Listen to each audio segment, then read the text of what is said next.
Usually my LCS has a good amount of people in there at any given moment, but this day was especially busy. I noticed a gentleman was at the counter asking specific questions about a large precious metal purchase. When I say large, I mean this would be the largest precious metal purchase that I had heard of in person. He was speaking pretty loudly. It seemed like he almost wanted others to hear what he was saying, so it was easy to hear every word of the conversation. You could tell right away that he was new at stacking by the questions that he was asking. Everything from taking delivery, to storage, to resale. At some point, I had made my way to the case that he was standing in front of. It was the only case that I had not looked through, and I was doing my best not to crowd him and the guys behind the counter out of respect for his potential deal. But I needed to take off soon and wanted to check out the generic silver in stock. Like most beginners, he had a lot of questions, and given the fact that he wanted to make such a large order, it seemed like he was a long way off from making a decision. To my surprise, he singled me out in mid-conversation and asked me a couple questions. Of course, I happily gave him my expert opinions, and I answered his questions to the best of my knowledge. Towards the end of he and I's interaction, I asked him if he had owned any gold or silver. He said no, and just recently considered the idea of owning precious metals and had made the decision to go all in.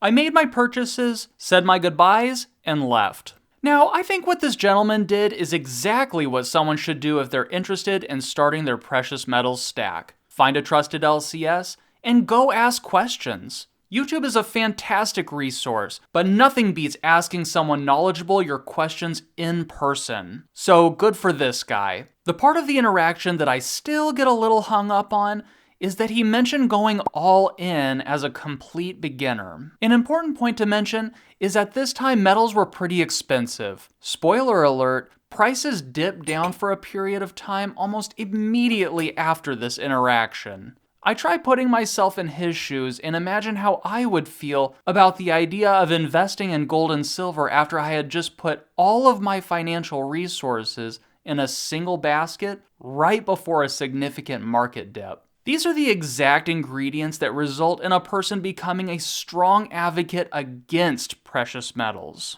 Of course, it's impossible to know his exact motive for wanting to purchase so much gold and silver, but if I had to guess, it probably had something to do with the fear of the dollar tanking, or he had heard that gold and silver are going to 50x next month and wanted to get in on the action. I walked away from this interaction thinking to myself, man, I hope he doesn't put all of his money in gold and silver. At the end of the day, it is none of my business what others do with their personal finances. In addition to that, nobody can see the future, so maybe gold and silver will 50x next month. After recently reflecting on this event, I thought I would share some opinions of mine as to why I would not recommend going all in on gold and silver, especially as a complete beginner.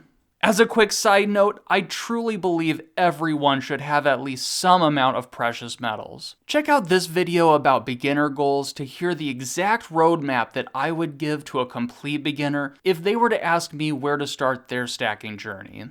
I want to bring up expectations when it comes to stacking gold and silver. If you're interested in stacking precious metals as a quick way to become rich, I have bad news for you. Unless you're buying gold and silver specifically to flip or auction off, there's no money to be made by simply owning it. Gold and silver are money.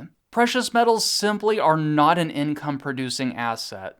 If you want an income source, I suggest looking into a side hustle, starting a business, or maybe picking up income-producing real estate. We all hear quite often that by holding gold and silver, we will become millionaires. Now, if this is true, that means our dollar has crashed entirely, and we are entering into a completely different way of using money. I think this will happen in the future, but if I had to guess, we are years away from it happening. At least I hope. Sticking with the subject of expectations, gold and silver move rather slowly in price. We are so used to the real estate booms and busts, and the roller coaster that is cryptocurrencies, that it is important to remind ourselves of just how slow gold and silver are to move up and down. Not only that, we should remind ourselves that they are long-term savings tools.